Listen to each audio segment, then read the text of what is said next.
Welcome to the Dream Plan Start Grow Show, where the goal is to provide you tips and tools to create and execute your business plan for success.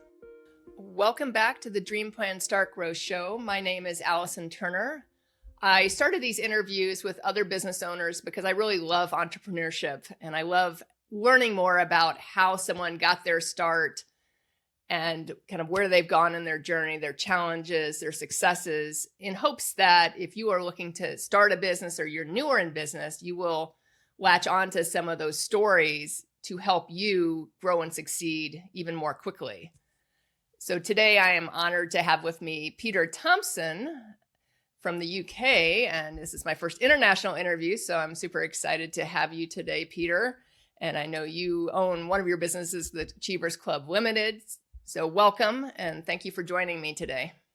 Allison, I'm delighted to be joining you, and certainly to be your first international one. I'm highly honored and looking forward to sharing some ideas with you and obviously your listeners. Yeah, so I know you have a really long history of entrepreneurship. I did see that through your LinkedIn profile and things like that. So when did you actually kind of go out on your own? Well, I went on my own. It was quite I thought it was an interesting story. It's actually coming up for 51 years, would you believe? I actually all right, you don't look that old. No, obviously wearing well, you see, that's what it is at the moment. So I'd worked in the bank originally, but then realized that the only progression there seemed to be dead person's shoes. You know, you couldn't get any further till somebody died and moved out. And so I decided that probably wasn't for me, even though it had been a goal of mine at school to become a banker. And so I went to work, surprisingly, for a private investigator. And we were concentrating on tracing absconded debtors. And that's the business that we were in, and we were pretty good at it. But the guy that I was working with at the time, he was a bit of a flake in one way and another, and he owed me about 5 weeks' money. And so one day I went to him and I said, look, this doesn't work for me. You know, I do the work, you pay me. That's the way it works. So here's how it's going to work in the future. You're going to give me half the business, and together we're going to make a fortune. That's option one. And option two is goodbye. Which one would you like? Right. He said, Peter, I can't give you half the business. I said, look, I understand. It's not a problem. I've appreciated the learning. Thanks very much. Shook him by the hand and I left. And so I set up on my own on the 2nd of February, 1972, 2272, which is a long time ago, as we realize. And I learned so many lessons running that business and the other businesses that I've had over all those years that I'm happy to share some of those lessons with you in response to whatever questions you'd like to ask me. So you continued in that same business, going after the debtors? Yes, I did. So we weren't collecting the money, but what we were doing, we were finding the people who absconded. And within 2 years, we were being asked to trace 4,000 people a month. Holy 4,000 people a month. So my first client was the massive big chocolate company, Cadbury's. Worldwide company, obviously. Yep. But I was concentrating particularly in the UK and in Europe. And the way that I got them as my first client was I went to them and I'd said, and you'll know about this, Allison, because of your experience when it comes to putting the offers in the right place and the right way. And I said to them, look, I can find the people that other people can't find. And I'm happy to prove it. And I will only charge you if I find them. And I'll charge you nothing if I don't find them. And why don't we start by you sending me all the people that your other people haven't been able to find? But on this basis, if I find those people, I'm obviously better. Therefore, you give me all the work. And they said, well, that's a fair offer. So fair enough. So I did, and I could find them. So I got Cadbury's. And so from Cadbury's, I got Schweppes, which was a different company at the time before it became Cadbury Schweppes. And then I got Imperial Tobacco and British American Tobacco and all the biscuit companies and everybody that was dealing with shopkeepers. And the reason I did that was that if I was asked to find a shopkeeper who had absconded owing Cadbury's money, I could keep that information. And then if somebody else came for it, I didn't have to do the work again. I could just sell the same information more than once, which was great. And then I went to different places, furniture manufacturers and TV rental companies. And that's how I got to 4,000. But I made this irresistible offer of no trace, no fee, right? Huh. And we just took the market by storm because most people in that business were ex-police, and they couldn't understand how I could do the tracing for no money. But of course, it wasn't for no money. It was because I understood the numbers. So I worked out what's my average income per case. And therefore, I knew what my average cost per case was. Therefore, I could make a profit out of every single case. But they didn't understand the basics of the numbers of business, right? And so it was easy to do. And then I learned another important lesson, if I may share what's in my mind at the moment. And I've been doing this for 51 years, this idea. And in every single business I've had, and especially today, I always have a deluxe version of the offering. So, and I've done that always, and I still do it today. And sometimes we have a double deluxe version as well. But back then, all those years ago, we were charging, you won't believe this, we were charging £4, let's call it $4, to find somebody, and nothing if we didn't, right? But it is 51 years ago, remember, it's a long time ago. Yeah. So £4 was worth more money back then. Exactly. Oh yeah, it was worth a lot more money then. But what we did then, we offered a deluxe version, which was £25, called it $30, win or lose. So the client had to pay whether we found them or not. Now, they trusted me because of the amount of work I did with them. They knew I didn't rip them off. And if I couldn't find them at the £4 trace, nothing, no trace, and the debt was high enough, then it was worth, I would offer them then the deluxe version, which was £25, win or lose, which was actually 10 times the normal price. Because the normal price averaged at about $240, $250, right?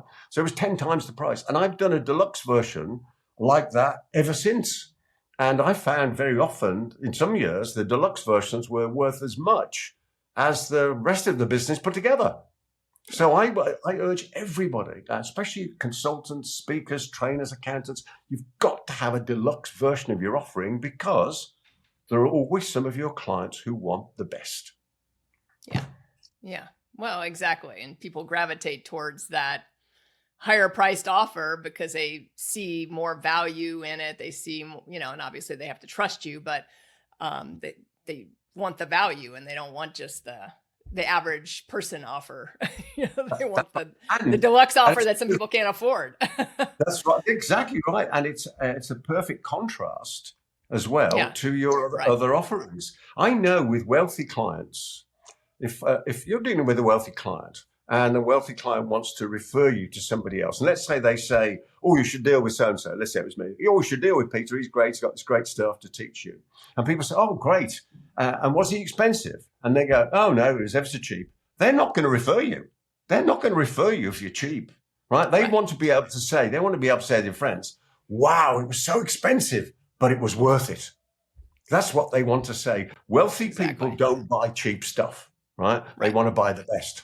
And a lot of people in business want the best. And I think the mistake sometimes I see my clients, before they were clients, make, they think people are price sensitive. And most people aren't. People are value sensitive. They're not price sensitive. Right? They'll pay the price. And we see that in every part of their lives. They'll pay the price as long as they're getting value. And that's what it's about. Yeah, no, absolutely. So how long did you own that type of business? For 8 years, I had that. I morphed into doing some private investigation work, bugging, debugging. We were manufacturing or recording briefcase, would you believe, all sorts of weird stuff. And I was on TV and radio. Wow. I mean, it was a crazy, crazy times. But then before the time of the internet and everything, so too, where I think it's a whole lot easier to track people down nowadays because of it is. In those days. I was in a car in a dirty Mac and a raincoat and a hat. So we got into bugging and debugging, which was a lot of fun. And from there, I got into the very early days of car phones, which when they were press to speak, release to listen. Remember the simplex rather than duplex. And we were really a pioneer in that. And that was just such a fun business. Because I would only deal really, the only people buying car phones in those days, because a phone, if you think of this is like 40 years ago, a phone was £1,350, call it $1,500. So a phone was $1,500 40 years ago. Imagine what that's in today's money. That's like buying a phone and saying, you're going into Apple to the best phone, it's $10,000. I mean, like wow. crazy. But people would still buy them. But the only people who bought them were wealthy and they had nice cars because they're going to be fitted in the cars. And I developed another lesson for me. I developed a good opening line. I mean, you and I know you've got to have a good hook with your marketing, don't you? Right. The hook's what the deal's all about. And so I used to wander around the Midlands in the cities, like say Birmingham in the Midlands. No jacket on, no tie. And I would walk up to people getting into nice cars. And I would go, oh, excuse me. And they go, because I'm sort of panicky, well, excuse me. And they'd say, yes, can I help you? And I'd say, yes, can I use your car phone? And they'd say, I haven't got a car phone. I'd say, come here. And I'd sit them in my car and I'd sell them a phone. And it was just such a simple sale to that audience, because I made a lot of friends as well. It was a fun business. And doing that, I met a guy who taught me about leasing. In the sense of providing finance for the phones, like hire purchase or leasing in that way. And it was such a great idea that I decided that not just I would lease phones, I would lease everything. Right. So I concentrated on trucks, lorries, trucks. What do you call them? We call them trucks and lorries. Same idea. Yeah. You know what I mean? Big things. Yeah. Trucks and lorries and all sorts of other kit that we would lease for people. And I morphed into that business full time, and I set that up in 1984, and I sold it in 89 for £4.2 million, which was pretty good going. And that was part of that other lesson learning that, sometimes you've got to be nimble on your feet and move with the times. And the big companies had come into car phones, people like Vodafone and all the big players. And so the prices were falling down and et cetera. So it wasn't the market anymore. But the leasing business was a lot of fun. I really enjoyed that. So there we go. Well, yeah, get that reoccurring revenue. So absolutely, I love it. That's why I love subscription programs and memberships. Yeah.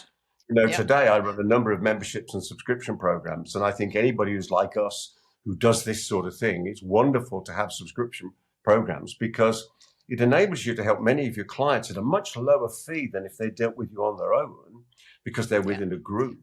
So you're still profitable as the provider in that sense. Right. But it means that the first of every month, you open the door of the bank account, you go, oh, I got paid.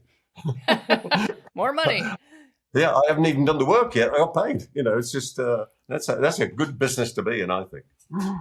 So my question is, what prompted you? So back in 72, I mean, I know you were working for the guy and then he didn't give you half the business, but what prompted you to just go and start a business? Because I think sometimes in like the market I deal with, which is someone that wants to start a business or maybe newer to business, a lot of times there's a lot of fear and there's like not as much confidence and things like that. And what if this happens? You're always thinking the worst case scenario instead of like the best case scenario. Like What was your mindset then? Did you just say like, no, well, if you're not going to give me half the business, I'm going to go do it and, and figure it out? Yeah. Well, there's a couple of things that came into play. Number one, I'm a bit of a control freak. So I recognize that in myself. I like to be, exactly. I like to be in control of things. And my wife, who is probably my best coach and helper, we've been married 41 years. And so we're pretty stable, I would say. And therefore, she knows me very well. I know her. And she acts as my stutter in my system, but also my coach and helps me find things out. So I've worked out where that came from. I'll tell you that story briefly in a minute. But I was very clear on the way of two things. Number one, the different motivations that come into play that drive activity. So we've got away motivation, which I believe is a catalyst for action. What gets you going. You've had enough of it. You don't like that pain. You don't like that lack of money. You don't like that lack of fitness, whatever it is. Finally, you get to the day one day when you go, I've had it. That's enough. I'm doing something about it. Right. I think Earl Nightingale, in Lead the Field, called it constructively discontent. So you weren't just discontent. You were constructively discontent. So you decided you were actually going to do something. And the second thing is that I was clear what I wanted. So I got both motivations in play. I've got a way motivation of what I didn't want. I didn't want to be not being paid for the work I was doing. I didn't want a lack of control in the business because I knew we could do better. But I knew what I did want. I wanted a business that was profitable, that was fun to be in, that worked with good people. I only deal with people I like. I won't deal with people I don't like. There's just no point, So I only deal with people I like, that I can get on with. Usually it's long term. I'm very relational. My PA, Rachel, who I think you liaise with, Rachel's worked with me now for 33 years. Oh, wow. Right. So, we are long-term relational people. It's just the way we are. So I think there was that bit. And then the extra bit that was understanding the difference between the two freedoms, freedom from and freedom to. So a lot of people are working only freedom from, and they don't move until they've got the freedom to as well. I was happy to take the risk because of my nature, that I was happy to move away from without really knowing what the future held, that I was confident enough to say, what's the worst that can happen? If you look at people who are employed, they have less security than you and I do being self-employed. Because they're at the whim of somebody else. There were redundancies. COVID came along and businesses changed. Some businesses went out of business. People laid people off. Oh, terrible. Absolutely. Laying people off all over the place. Well, of course, when you work for yourself, you can't get sacked. I mean, it's just wonderful, isn't it? You get to set the hours, you get to set the pay, you get to set what you do, who you do it with, you decide how much you want to earn. You get all the freedoms you could possibly have. So you've got freedom from anything that might hold you back. And you've got freedom to be, do, and have whatever you set your heart and mind upon. I mean, how does it get better than that? I mean, you can't get better than that, can it? Just fantastic. So that's was my driver. But just to close the loop for you, the reason I am like that, and my wife found out because we were wondering why I was like this. When I was 2 years old, I did a stupid thing. My sister, who's 5 years older than me, was warming her hands by an electric fire. And remember how long ago this is, it's a long time ago. And fires didn't have guards. It just nobody thought about such things. And there was a bright red electric bar. Right. And I saw what my sister was doing, and I reached out and grabbed the bar. All right. This was New Year's Eve, and I was 2. My birthday's in September. I was 2 and 3 months, right?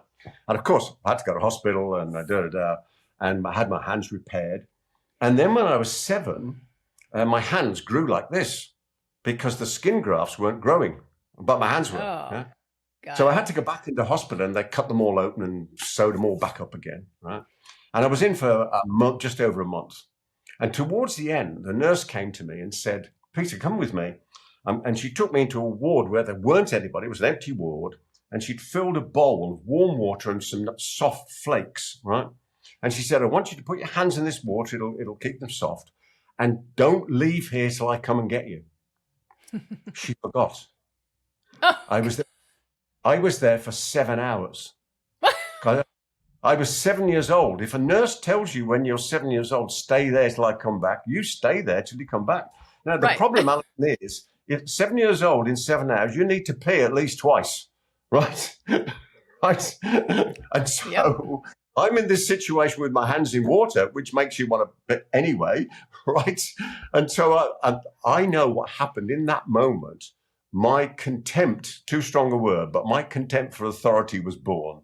Right. And therefore, forever since, as Deepak Chopra says it beautifully, I question dogma, ideology, and outside authority. Right. And my wife, in questioning me, realized this is where it came about. And so I'm happy in that sense that it did come about because I'm happy being me, Right. Right. But I just find it so interesting that, because I've interviewed different people and they've come into business for really different reasons. All over the place. Some wanted to start a business. Some had an experience like yours where they, either got laid off a company or just had a disagreement with a boss or something like that. And I find it interesting that you've kind of morphed over the last 50 years into really different businesses. Because I think I've had a couple people that have owned a couple of different businesses over their, years of time. No, I don't think I've interviewed anyone that's been in business as long as you've been in business. So obviously, Right. I'll give you a few more morphings, but they're completely different entities. Massively, yes, yeah. Versus, And then when versus the other person I'm thinking of right off the top of my head, who's a commercial real estate broker down here in South Florida and developer, but he had started a software company up in New York with a partner, before the MLS. I don't know if you know, which is like what we list houses on and things. When you list a house for sale. Sure. And so pre-MLS, so kind of like what you're talking about. So pre-MLS, they started their own thing for New York City, and then they sold it because they saw, I can't remember which company came in first, but they saw it coming in, and they're like, "Yeah, we need to get out. So let's sell now and get out." And then he became the commercial real estate broker in New York City, and then eventually moved to South Florida. But but those were kind of interrelated companies because they were both real estate based versus you're kind of going different, that serial entrepreneur where you're just like, well, this is interesting right now. Let me go over here and try this. That's it. Let's go and have fun. For me, it's this control thing. It's the freedom for me. That's where it's all about. Is the way I would talk to my clients is I help them build a business and a life of choice. So they get to choose all these things, when, where, how, who, etc. Because I think that's really what people want. They want choice in their life. They want freedom. Most people, by the time they get any sort of age, have got freedom from most things that have held them back. They've learned how to do that. But what they're really looking for is freedom freedom to be themselves, freedom to live their life on the purpose they've decided on or not yet decided on, freedom to go on holiday when they want to go on holiday. I see this mistake. I know you'll see this as well, Allison, that people are designing their lives based on their income rather than designing their income based on their lives. And I think it's such a big mistake is that to say, hang on a minute, this is the life I want and this is what it costs. Therefore, that's what I've got to make. Not this is what I've got coming in, and therefore this is the life I can only have. That doesn't work for me. That absolutely does not work for me. You've got to say, this is the life I want to lead. What do I need to do to make that happen?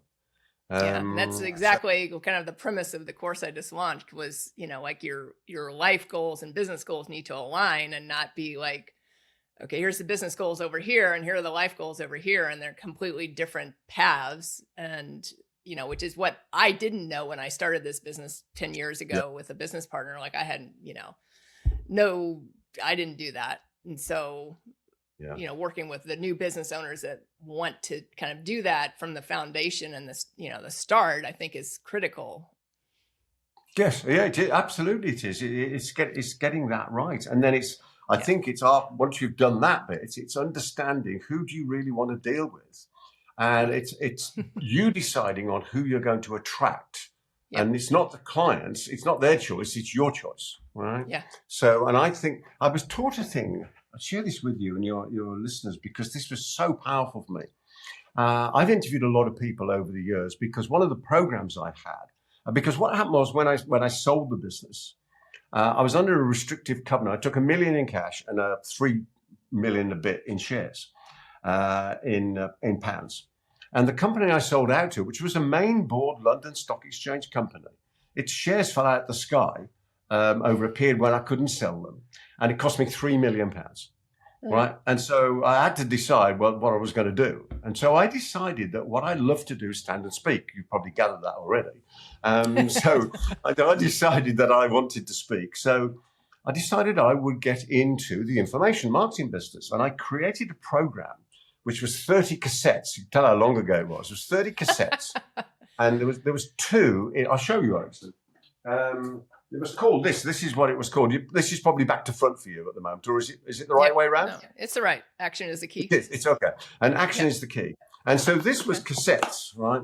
So this was 2 cassettes in every box, and there was 15 boxes, so it's 30 cassettes. Oh, look, there's me on the back with a bit more hair and wearing a tie. Can you believe that? Yeah. Look at that, wow. And so what I was doing was sales training, but I wouldn't do the sales training unless every single person I trained got the complete set of action is the key, because I knew that the reason that training doesn't work is that people forget. You train them on stuff and they forget it. Now, if they forget it, they don't use it. Obviously, can't use it if they've forgotten how to use it. So I knew, and I didn't know about the Ebbinghaus effect all that years ago, but I know now, that you have to reinstall the information in somebody's head on a regular basis. And how better to do that than when they're driving around is put a cassette or a CD in the car or a podcast or whatever it happens to be. And so I would only do the training if the clients would pay for every single person of the sales team to have this complete set. But they couldn't have it all together because I knew if they had it all together, they wouldn't listen to it. They could only have it monthly. And I taught the sales managers how to coach them with the material to make sure. And of course, it worked. So sales went up and I was happy. I got good referrals and all the rest of it. So I learned a couple of really good lessons is that you've got to have back-end material. There's no point just doing training because it ain't going to work long term because it never does. And I know why it doesn't because I worked that out years ago. And this is an unusual expression of mine, but I think it's the absolute truth. Is people will never consistently do who they aren't. Yeah, people never consistently do who they aren't because who they are is their identity. And long-term change happens at the identity level, as we know. Right. So I'd got to make sure that my training that I was doing, and I don't do this stuff like that now with companies. I don't deal with corporates in the way anymore because I deal with entrepreneurial coaches, consultants, speakers, trainers, accountants, those sort of people. Right. People who charge fees. That's who I deal with. People who charge fees, right? And I knew that it wouldn't work unless they were constantly understanding that what I was asking them to do was in alignment with who they are. Because the flip of the expression is true. People will consistently do who they are. So my skill was to align the training with who they were, their identity, because then they were happy to do it. So the only challenge I had to meet was, would they forget the information? And the way I came across that was this sort of thing. So that was to make sure. So there we are. So that was that. So back to the guy in America, I had this program called the Achiever's Edge, which was cassette, and it was an audio newsletter, right? And it used to go out every month to audience around the world.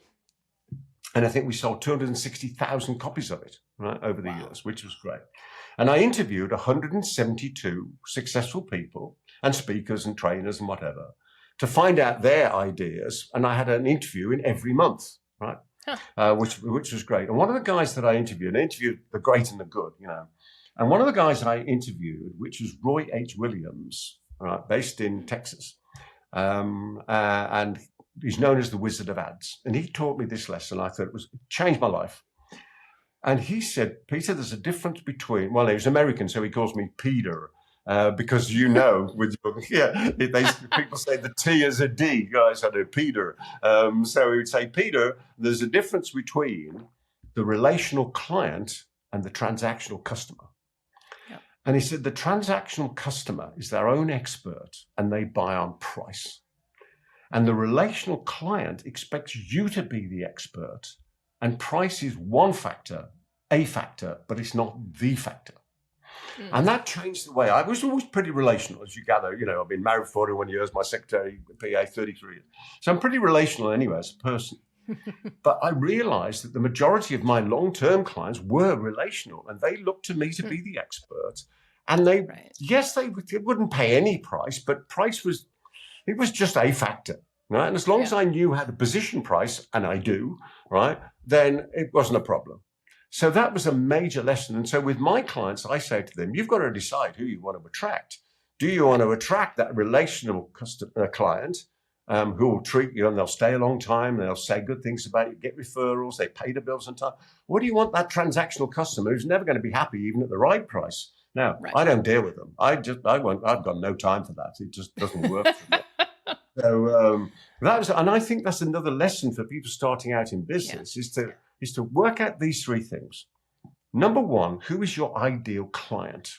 And think of them as a client, with a capital C, a duty of care, client, not a customer. It's not transactional. It's not ephemeral. Just not here and gone. It's long-term stuff, right? So who's your ideal client? Secondly, what's your ideal offering for this client? And by offering, I mean, what is it that you do? What is it that it has? What does it do for them? And to separate yourself from the market, why have you decided to do it like that? Because that for me is the separator, the why. And then you've got your ideal client, your ideal offering, and then the ideal offer. And the offer is the money side. How much is it? When do I pay? What's the bonuses? What's the call to action? You know, all that transactional bit at the back end, if you like. And so when you know your ideal client and you've got your ideal offering and you've got your ideal offer, you don't have to make it easy to get out there in the marketplace. And the way I say to my clients is the best ever thing you could create in marketing is a book, right? Is a book. I've made hundreds and hundreds of audio and informational products, 15 books, 100 or hundreds of audio programs, video programs. I have an e-zine called TGI Mondays. I filmed it today, number 1073. I've been doing it every week for over 20 years, right? Awesome. So this is the sort of longevity and stickability, if you like. So I say to my clients, you must write a book, because if you write a book and you use it as a business card or you use it as a lead generator, as a lead magnet, nobody throws books away. Right? You know, if you just do a PDF download of a report, and nothing wrong with that. I've done it all my life, you know, doing things like that. It works, of course it does. But how many PDFs, Alison, have you and I downloaded? How many videos that we never got around to watching, right? Right. But a book, a ton. A book, doesn't it? And you know what I do with my books as well? When I used to be out there doing a lot of meeting new clients, I would go to a meeting and the first thing I would do is give them a copy of the book, my latest book. And because I'm a bit cheeky, I would give them the book, and in a very gentle tone, I would say, would you like me to sign it? Right? I've never had anybody say no, because they're polite, right?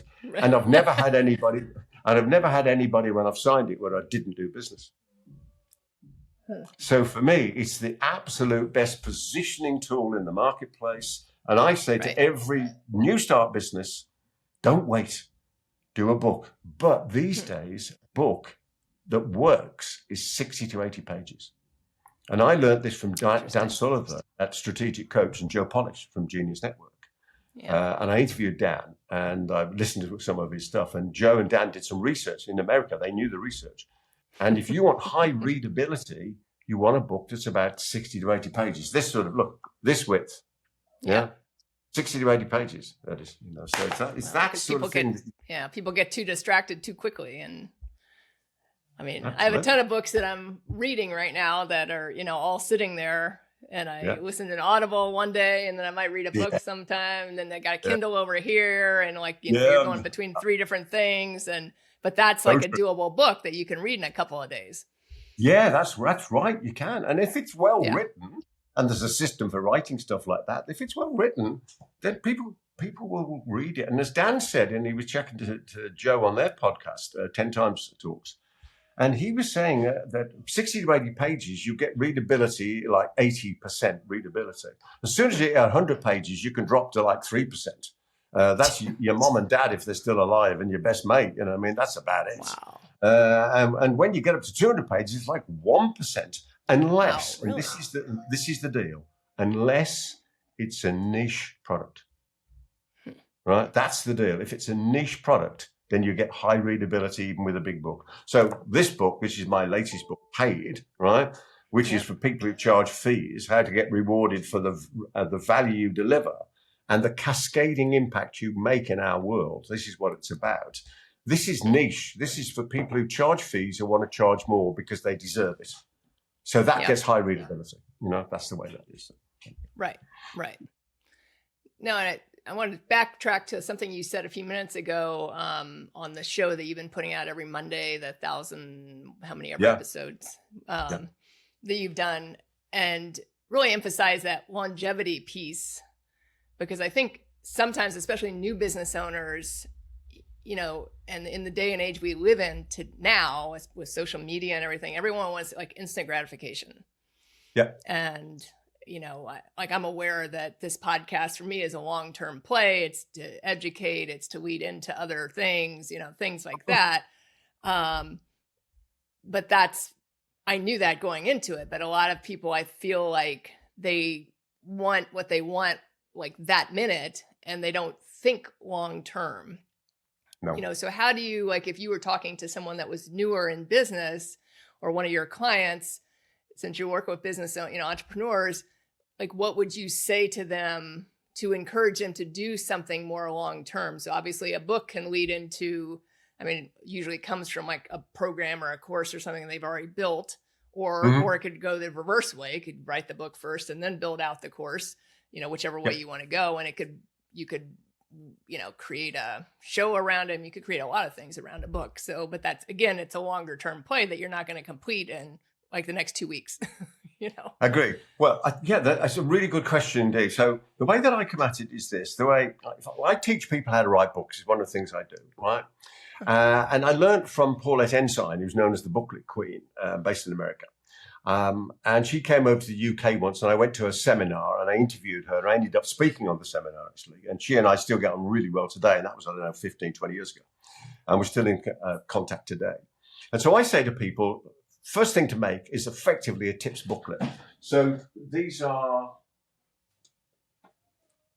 for example, these are some of my tips booklets, right? 117 ways to grab your life by the throat and really make it happen, right?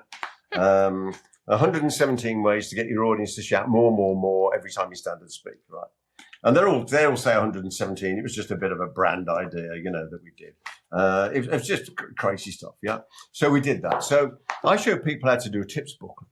So I'm saying to people about this idea of the longevity of stuff is, if we think about our marketing, we want more than one strand to the marketing rope that's going to pull people towards us, right? Yeah. And I like to use sometimes what I call a straight line strategy, which is if somebody's got a major problem, I heard Russ Ruffino say this one day, I thought it was so true. He said, they don't want a 3-page report. They don't want a webinar. They don't want anything else like that. They want to talk to somebody and they want a problem solved, right? Yeah. And the way I find that the best way to do that, which is the short marketing thing, is to get clients quickly, is to use a book. Because the mistake is to try to use a book to do more than one thing. So if you use a book that's the lead generator, you create the title in order to match the problem that the potential client has. So when they see that book in the marketplace, they go, just what I was looking for, right? Just what I was looking for. And then as long as you've got the appropriate follow-up material and the phone calls and etc., then you can engage with that client very, very quickly. Maybe even the next day, because you don't mind if they read the book or not. It's not the fact that they're reading it, it's the fact they were attracted by the title. Let me give you an example. I wrote a report years ago. It was quite a long report, so it's almost like a mini book, right? And it was called, a crazy long title, it was called The Shocking Report. The 7 big mistakes that business owners unwittingly make, costing them a fortune in lost turnover, lost profits, and what's even worse, lost personal cash, and how to avoid them. It's 30 words, right? Yeah. Right. Now, to give you an idea, Brian Tracy, obviously, yeah? Yeah. So I know Brian, and Brian sent my email, which I wrote, to his list years ago, right? We had 1,200 people download that report, right, in about the first week. It was like, what, crazy. I've wasted all those leads because we didn't have a proper back-end system then to capitalize on it. But nevertheless, it just goes to show it's all about the title. So if you know what your client's biggest problem is, and you can write a report that talks to that problem and offers some solutions, it doesn't matter if they read it. It's great if they do, because it's wonderful positioning. Because if you think what you can put on the back. There's a photo of me, there's stuff about me, there's what you're going to learn. And this is the best business card you ever made in your life, Yeah. And just complete positioning. What I love, Allison, is this. The word authority is mostly the word author. Yeah. Isn't it? It's author, ITY. So you become an authority figure just by being an author. It just works that way. So that's short line strategy, and straight line. The other way is that if you've decided you're in business for a long time, why wouldn't you invest time? Because not necessarily money. Why wouldn't you invest time in sharing what you know in order to help your potential clients long-term recognize you as the go-to person, so that you become their logical, emotional, natural choice when they have the problem that it is that you deal with for them, right? That's the way I like to think of it, is I'm looking at my client list for the years to come, not just for today. That if I want clients today, that's easy, right? I get the book going, I stick an advert on LinkedIn, I do some posts on LinkedIn, I offer the book for free, completely, full book for free, no postage and packing, I'll pay the whole darn thing because I know the numbers. I know how many books it takes to send out there to get one client. And I know the client is worth thousands more than the cost of getting one client, right? Even if I have to send 500 books out, it doesn't make any difference. Cost of a book these days, print on demand stuff like $3 or something. Yeah. Okay, exactly. so you send out 100, you spent $300. The client's worth $5,000, $10,000, $30,000, $50,000 lifetime value. It's just a no-brainer, isn't it? So that's why you keep doing it, to position yourself in front of your marketplace as the go-to person. Yeah, and I think it's easier in this day and age than maybe when you started in business back in the early 70s to do exactly that. Because back then, if you wanted to publish a book, you had to have a book publisher to actually do the book. Now you got hybrid publishing. Now you can self-publish. Hell, you can publish your own Kindle thing today if you have it written up and formatted right, and push the button and poof, you're a published author. Exactly. I think, and so being the expert, and that's one of the things I talk about a lot is, for someone starting a business, especially like a solopreneur starting a business, it's easier today than maybe it has ever been to kind of show your expertise, like you're talking about with the book, but through video, through social media, through podcasts, through live streaming, through, like all these different ways. Yeah. You said different avenues of marketing. And it's wonderful. I love it. You can reach so many more people. Now, obviously, if you're a store, that's a little bit different. If you're I sell dog products in a store, but even then you can have an e-commerce site and sell online. So there's so many different ways to do it that weren't even here maybe even 10 years ago, let alone 50 plus years ago. So true. I mean, everybody can use webinars. Even if you've got a store, you can be doing a webinar. Yeah. I know there's a clothes store in a local town to us, a ladies' clothes store, women's clothes store. Then my wife watches the videos because this woman, once a week, she goes into her own store and she goes around, she's being filmed, she talks about the clothes and talks about, it's a webinar effectively. It's really a sales video, but you just give it a different name, obviously. But webinars are just amazing things. I've done hundreds and hundreds of webinars because they're just the ideal vehicle to showcase what you've got and invite people gently to the next stage, whatever you want the next stage to be. It might be download your book. So let me just add this in because obviously I'd love to talk about paid in a minute or two, but one of the things I've got with paid is a load of bonuses. And one of the bonuses is this. I have a book called How to Write a Book for Your Business in 10 Weeks or Even Less. Right? There we go. And so there we go. And it says at the bottom, attracts clients, increases your reputation, and makes more money. Right? And this is exactly the process. And this book is 67 pages long. Right. And it's full color. It's full color. So it's all the things, and it shows you exactly what to do step by step in order to have a book for your business, which is what. And it is a PDF, obviously, because it comes with this particular book, right? Yeah. Right. So it comes with that one. Yeah. And I think that's an important thing too, is like the stacking of bonuses. So like you were just talking about, so a lot of people, when they sell into something, you get whatever that is. So you're selling into your book, but now you can have the bonus of, hey, how to write a book. So you too can be that published author. And there's this bonus, which is I've collected, the 4 golden questions of business growth. So how do we get more clients or customers? How do we increase the average order value? How do we increase the average order frequency? How do we increase the average retention rate? Those are 4 key questions, business growth.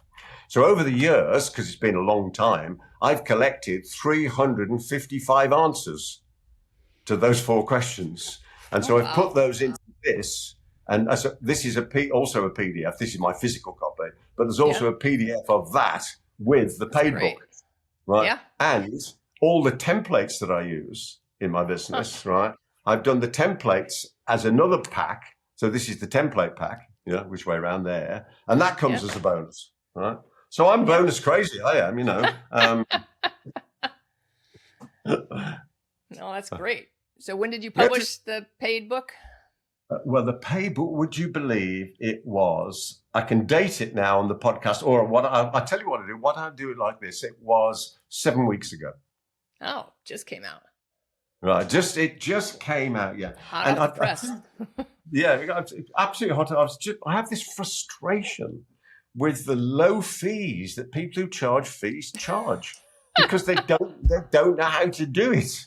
And I I was do going to know ask how you to. about that. That's too funny because I was just thinking about that when you were talking, and I was like, because I see that in, people don't value themselves enough because they want the business so badly that they're willing to basically, and I'm like, maybe they're not your ideal client because they want like the transactional stuff that you're talking about. They just want the cheapest person to do whatever the job is. Like that's what they want. Not interested in the Right. slightest. Why would I fill my diary with cheap work and then I haven't got the time to do the good stuff when it comes in? I mean, it just doesn't make sense. Usually the cheaper people are the bigger pains to begin with. I mean, that's just the reality because they want more than what they're actually paying for. They only want to pay X amount of dollars, but they actually want something that costs 10 times as much, but they only want to pay this. And I've had experience of that all my life, absolutely. And I'm just not interested. And I know, and people have said to me, and they've said to you, Alison, I'm sure over the years, yeah, but it's all right for you. And I've said, no, hang on a minute. It's not all right for me for where I am. It's all right for me because this is how I've always been, right? That I'm not prepared to do it at the wrong price, because if you do it at the wrong price, then you are changing your identity. And your identity is critical to your success. And I believe, therefore, you have to know how to sell value. And I'll share a couple of ideas with you straight away. You talked about it immediately because you used the keyword value. Because it's not the hours you put in, it's what you put in the hours. And I'll give you an example, if I may, to bring it to life. Let's say, for example, you could help a client make $1,000. Yeah. Would it be fair if you charged them, say, 10%? Yeah. I don't know, $100, right? And let's say it took 10 minutes to share it with them. But let's say with a different client or even the same client, you shared the same 10 minutes with them, but instead of them making $1,000, they made $100,000, right?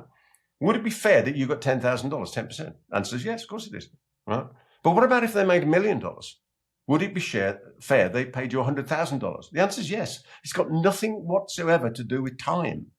And this is why it's not only about value, it's about the value of the value. And this is what I mean by that. Money is numbers on a computer or bits of paper. That's all it is, right? It's a medium of exchange, right? And it's only agreed between parties that it's worth X.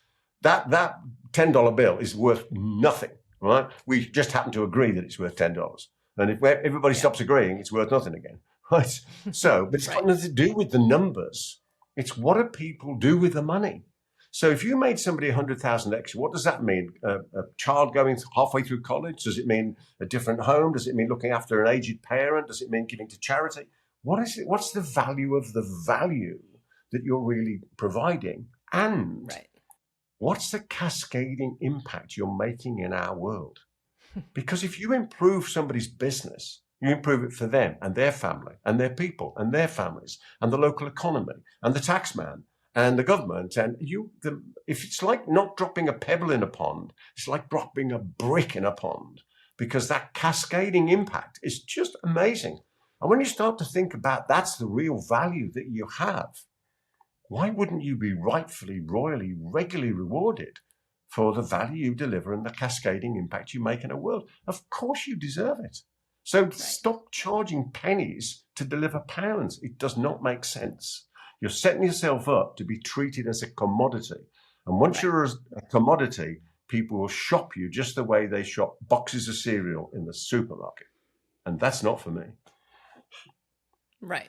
Yeah. And I think, but how would you say, if you had someone that say, and I don't know how it works over there, but in England or the UK, but here, say cleaning houses, just say a service-based thing. So obviously, if I go in and I'm a house cleaner and I go and, I charge I could charge X amount per hour. I could charge X amount per space, and whenever I finish it, I finish it. I mean, obviously there's different ways, but how do you not commoditize, see if I can say this word, commoditize that type of service? Because I think it's hard because, I mean, all over social media, someone, in the local area here is like, hey, I need I lost my house cleaner. Who do you recommend? Who do you trust? And then sometimes you'll see people that'll offer their pricing and they're like, oh, well, it's either you're too cheap, you're too expensive, whatever the heck it is. But usually it's more you're too expensive. But I know the answer to this question. Like a service like that, for example. Yeah, I know the answer to this question, right? Is firstly, you move yourself mentally out of that space. That's number one, right?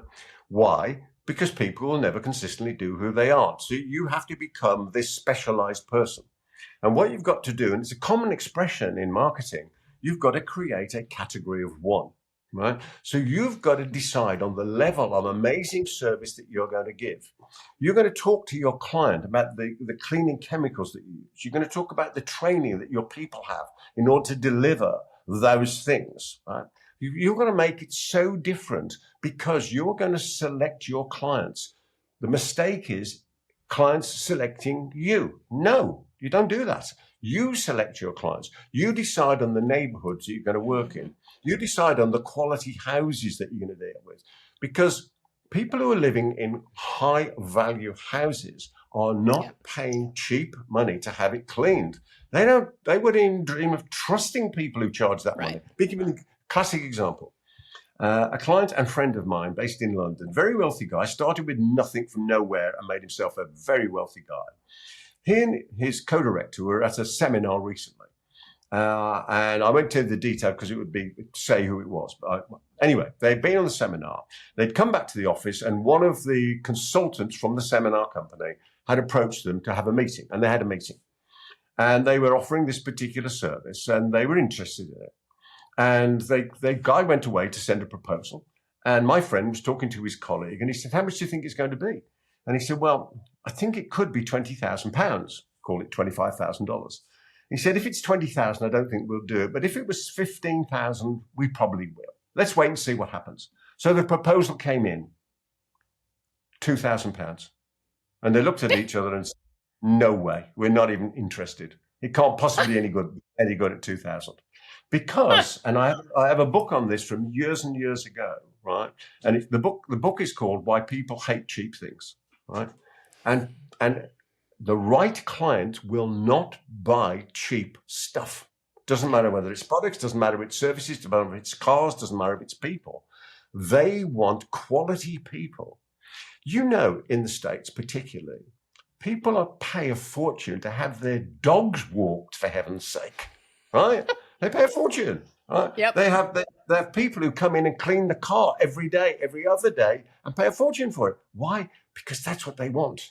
So you've got to decide who you want as the client, not the client deciding it's you. It's the other way around.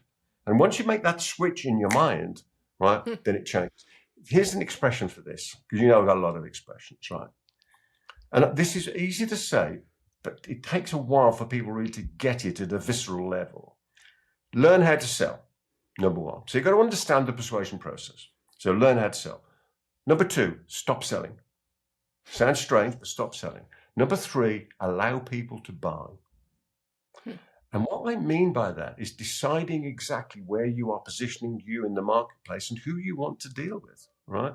I don't deal with transactional customers. I'm not interested, right? Why? Because I know that when that relationship doesn't work, all the minor problems become major. And when you're dealing with people you like, all the major problems become minor. That's the way it is, right? So pick who it is you want to deal with and target your marketing activity and your content and your book and everything else that you do to those people. And those are the ones that you want to attract. And then you can't be needy. It's like being single and being needy. You're not going to attract a partner being needy as a single person, right? You can't do that. You've got to be allow people to buy. You're not trying to sell. I don't go around selling anything. I don't sell anything to anybody. I don't go around trying to convince people. What I do my utmost to be convincing, and that's different. Trying to convince people is different from being convincing. Allowing people to buy is different from selling. And when you make that decision in your business, everything changes. Everything is relaxed. Everything is, I like to use these words, might, maybe, possibly. If you're too certain too soon, you push people away. Be relational. Think of it long term. And I treat people as though they've already bought, not as if they will buy. I just treat them as clients immediately. I share great stuff with them. I know some wonderful ideas that make people money. And I just share them with people. And then they go, God, this Peter knows some good stuff. We'll have some more and pay for it. Right. Yep. That's the way I think it's to be in business. And therefore, you don't have to worry about that there's an advert in the paper or somebody on Facebook saying they can do it $3 cheaper. Who cares? We're not interested. Right. Pick your market. Absolutely. Totally agree. I know you do. As we start to wind down a little bit, so if someone was interested in your book, what's the best way to get a copy of their paid? Yes, there's a copy of paid. It is the easy website to go to is The Paid Book, surprisingly. So thepaidbook.co.uk. And the easy way is /yes. thepaidbook.co.uk /yes. So they get the book, and in dollars, it's only $24.99, right? And it comes with the templates. It comes with the 355 answers to the golden questions. It comes with a copy of how to write a book for your business, right? So exactly how to do that. And it comes with another free report, which is called the Knowledge Multiplier, which is 79 ways to take the same knowledge and convert it into different informational products. Wow. So all of that is included. So, it's the best deal of the century. The paidbook.co.uk /yes. All right. So, and I assume all that's digital, correct? So they could. The actual book is a real book. It's a real book. Oh. It's a physical. And you'll ship that across to absolutely right. Yes. Yeah. All right. Yeah. That's indeed. And now it's also on Amazon, so you can buy it on Amazon. Right, it's on Amazon across the world. You don't get the bonuses. Well, you can get the bonuses. You'll find the link in the book to go and get the bonuses. Okay. Right. But it's worth going to that site because I do a deluxe version that it's worth going to have a look at. Deluxe. Surprise, surprise, deluxe version. Oh. I know, fancy that. Who would have thought? So before we wrap up, I have one question I always ask of all of my guests, and that is, if you had one tip to give someone who wants to start a business or someone newer in business, like one tip that you've learned along the way that's really helped accelerate your journey, what would that tip be? Can only have one. You're one of those people, huh? That's like, I can only have one. Right. Okay. So I would say this. I would say, decide on how much life you want and design the business to create that. Do not make the mistake of thinking about how much you're going to make and then you can live a life like that. It's decide first on what your life looks like. Second one, right?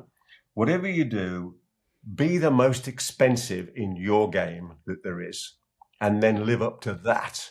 And you will attract the sort of clients that you will love, that they will stay. Michael Bash told me this, was an officer of FedEx.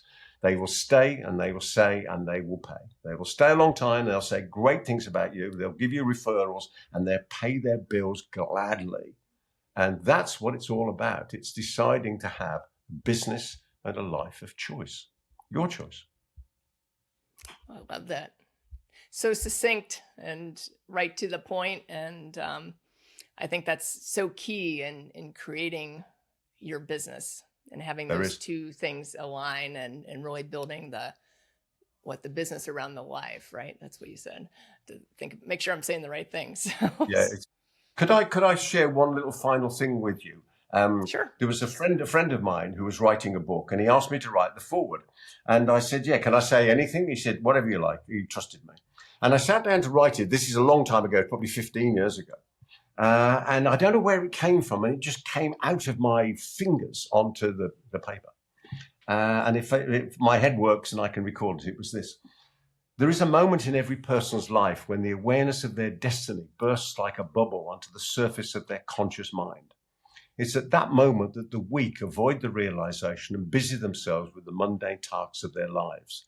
But it's also at that moment that the strong awake and decide to change the world, their world, for the better, and by so doing secure for themselves their rightful and valued place in the history of humankind. Seize the moment. Wow. All right. Did you just do that from memory, or did you have this written somewhere? Yeah, no, it's up here. My memory works. I'm impressed. Well, thank you very much, Peter, for joining me today. I appreciate it. Been my pleasure, Allison. Thank you very much indeed for having me. Been a great conversation. And thank you, everyone, for joining the Dream Plan Start Grow show. I love working with new business owners or those who want to start a business. So if you have any questions for me, you can go to theallisonturner.com and check out my upcoming complimentary webinar or my free gift. Or just reach out to me and I'd love to talk. Thanks again, and I look forward to seeing you next week. Thanks for tuning in to the Dream Plan Start Grow podcast with Allison Turner. If you like what you heard, make sure to subscribe and leave a review. Join our community by joining the Dream Plan Start Grow Facebook group, or for more resources, go to my website, theallisonturner.com.